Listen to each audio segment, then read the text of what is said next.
Magandang tanghali guys. Ayan, prito muna ako ng ulam namin nga pang lunch. Ayan, pritong manok kasi pumunta akong palengke, wala akong nabiling isda. Walang nagtitindang isda dahil sa panay bagyo. Bagyo, ulan. Kaya ayan, nabili ko manok. Kaya ang mahal ng manok ngayon at saka baboy, sinasamantala nila kasi bagyo. Yan po. Yan ang nabili ko kanina sa palengke. Idol. Makaraos lang ang pang-lunch namin ngayon.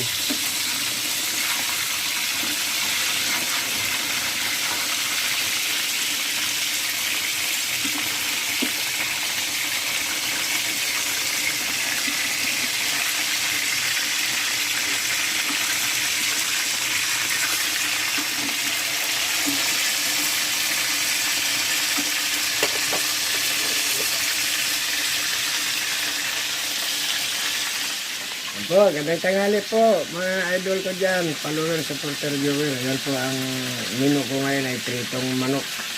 Yan ang ulam namin ngayon pang lunch. Gandang tanghali po sa inyong lahat mga idol.